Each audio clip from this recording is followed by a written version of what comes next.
1995, unang pinakilala ng Nissan ang Almera. Pero sa Philippine market, third generation na ang nakilala natin na lumabas mula 2013 to 2021. At ngayon, nasa 4th gen na ang Almera.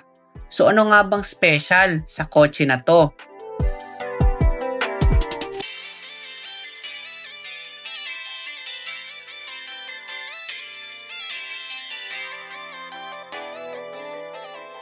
Ito lang kasi ang subcompact sedan na naglabas sa Philippine market ng turbocharged engine na ibang-iba kumpara sa ibang competitors.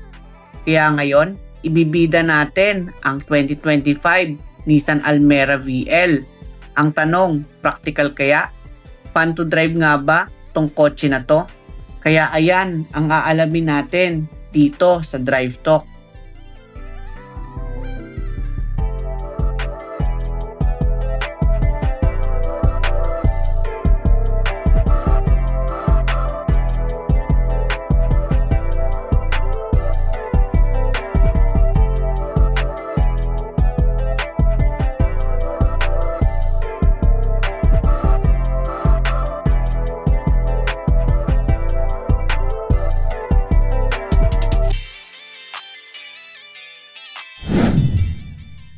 Kung galing ka sa 3rd generation Almera, ramdam mo agad ang upgrade dito sa 4th gen dahil mas malaki, mas sporty at elegante ang dating.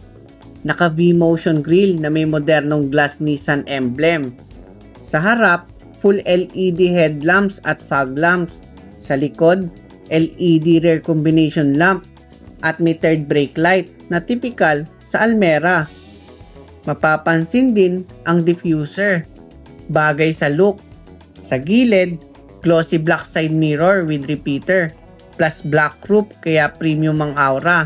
Ang wheels, 16-inch alloy wheels wrapped in 205/55 R16 tires.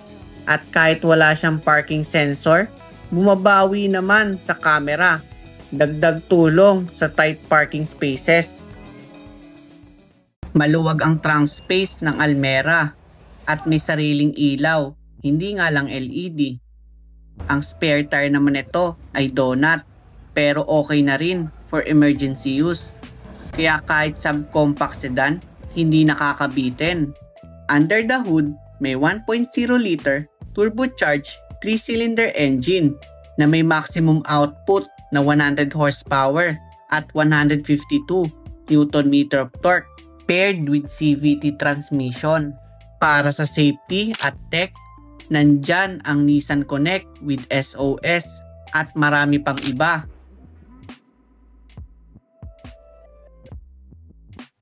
Bukod pa dyan, meron ding Nissan Intelligent Mobility features at ito naman ang mga inclusions.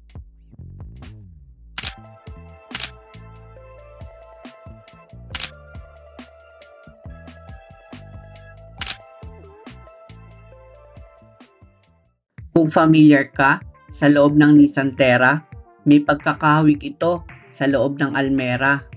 Oo, magkaiba sila ng kategory. SUV si Terra at sedan naman si Almera. Pero sa ganitong price point, hindi ka nalugi sa amenities.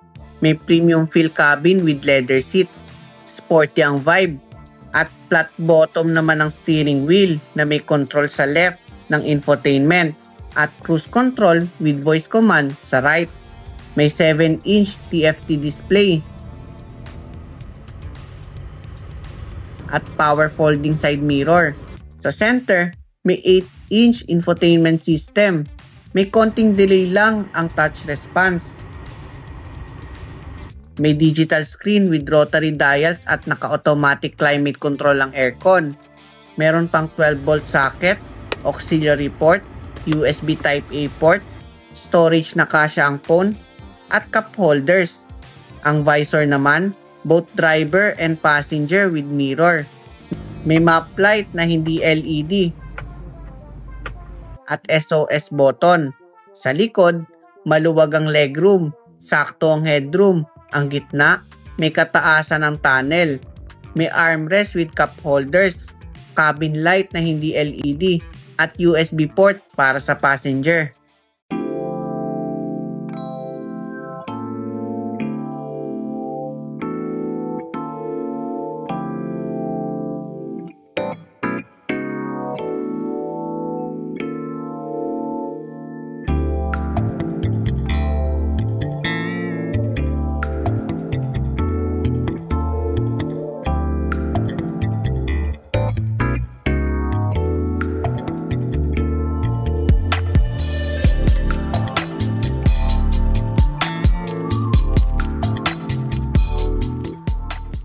So ngayon, subukan natin tong Nissan Almera na VL. Ang maganda rito, naka-turbo engine na siya. Okay naman yung driving niya. Malambot yung steering niya. Saka magaan siyang gamitin. Tapos okay na okay yung suspension. Pagdating naman sa braking niya, saktuhan lang din. Wala siyang bite. Nasa dulo yung kagat niya. Same din sa other na sedan. Medyo yung torque niya, hindi siya ganung kalakasan. Saktuhan lang talaga siya. Sa corner naman, okay din. Smooth naman yung arangkada niya sa corner. So napansin ko lang, wala siyang driving mode. Same lang din siya sa mga other na sedan. Ay, meron pala siyang sports mode. Kiniklik siya dito sa may cambio. Ayun, mas ramdam ko na yung power niya. Pero yung torque niya, hindi ganun kalakasan kahit naka-sports mode. So, dito lang sa Almera, wala lang siyang paddle shifter. So, meron lang siyang low gear dito sa kotse. So, isa pang advantage niya, kagaya nga ng ibang Nissan na na-drive ko. So, smooth siya kapag dinidinan niyo yung gas pedal niya. Hindi kayo parang, yung mabibigla kayo na mapapatra sa upuan. Saktong-sakto lang. So, subukan natin dito sa U-turn slot kung okay naman yung turning radius niya. So, sa turning radius, napansin ko may kalakihan na rin. Kaya madali niya siyang gamitin lalo na kapag city drive.